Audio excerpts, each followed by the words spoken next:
வணக்கம், இது உங்கள் தினக்கதிர். புதுச்சேரி மே 16. முன்னாள் முதலமைச்சரும் மூத்த காங்கிரஸ் தலைவருமான வி. நாராயணசாமி கூறுகையில், புதுச்சேரி துணைநிலை ஆளுநர் கே. கைலாஷ்நாதனுக்கும் முதல்வர் என். ரங்கசாமிக்கும் இடையே ஒரு பனிப்போர் நிலவி வருகிறது. வியாழக்கிழமை ஒரு செய்தியாளர் கூட்டத்தில் உரையாற்றிய நாராயணசாமி, ரங்கசாமி துணைநிலை ஆளுநரை மாற்ற முயற்சிப்பதாக கூறினார். ஆனால் மத்திய அரசு இந்த நடவடிக்கைக்கு சாதகமாக பதிலளிக்கவில்லை. மத்திய தொழிலாளர், வேலைவாய்ப்பு மற்றும் இளைஞர் விவகார அமைச்சர் மஞ்சுக் மண்டவியா சமீபத்தில் புதுச்சேரிக்கு வருகை தந்தபோது இந்த விஷயம் வெளிச்சத்திற்கு வந்ததாக நாராயணசாமி கூறினார்.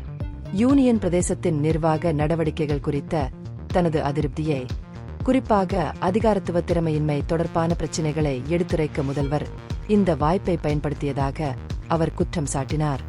நாராயணசாமியின் கூற்றுப்படி, முதல்வர் தனது விரக்தியை வெளிப்படையாக வெளிப்படுத்தியுள்ளார்.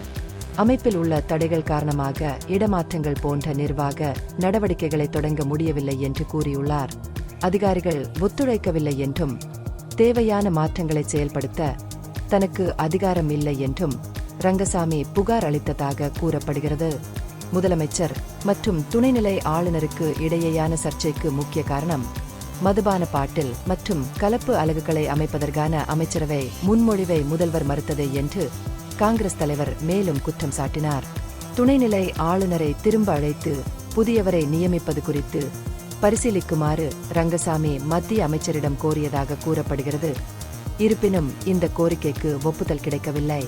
விதிகளை கண்டிப்பாக பின்பற்றுபவர்களை விட வளைந்து கொடுக்கும் அதிகாரிகளை ரங்கசாமி விரும்புவதாகவும் நாராயணசாமி குற்றம் சாட்டினார். ரங்கசாமி இணக்கமான அதிகாரிகளை விரும்புகிறார். விதிகளின்படி கண்டிப்பாக செல்லும் அதிகாரிகளை அவர் விரும்பவில்லை என்று அவர் கூறினார். முன்னாள் துணைநிலை ஆளுநர் கிரண்பேடியுடனான தனது கடந்தகால மோதல்கள் குறித்து கேட்டபோது நாராயணசாமி, ஆட்சியில் அவரது தலையீடு காரணமாகவே தனது எதிர்ப்பு ஏற்பட்டதாக கூறினார். இது தற்போதைய துணைநிலை ஆளுநருக்கு பொருந்தாது என்று அவர் கூறினார். கூடுதலாக, மதுபான மீறல்கள் மீது நடவடிக்கை எடுக்காததற்காக ரங்கசாமி அரசாங்கத்தை நாராயணசாமி விமர்சித்தார். தமிழக அதிகாரிகள் போலி மதுபானங்களுக்கு எதிராக நடவடிக்கை எடுத்து உலவைக்காலில் ஒரு உற்பத்தி தளத்தை அடையாளம் கண்டுள்ள நிலையில் புதுச்சேரியின் கலால் துறை பதிலளிக்க தவறிவிட்டதாக அவர் சுட்டிக்காட்டினார்.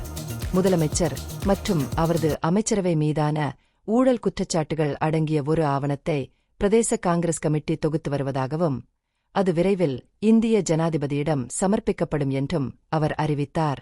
இந்த பகுப்பாய்வு நுண்ணறிவுள்ளதாக கண்டால், முக்கியமான அரசியல் முன்னேற்றங்கள் குறித்த கூடுதல் புதுப்பிப்புகளுக்கு லைக் செய்யவும், ஷேர் செய்யவும், சப்ஸ்கிரைப் செய்யவும்.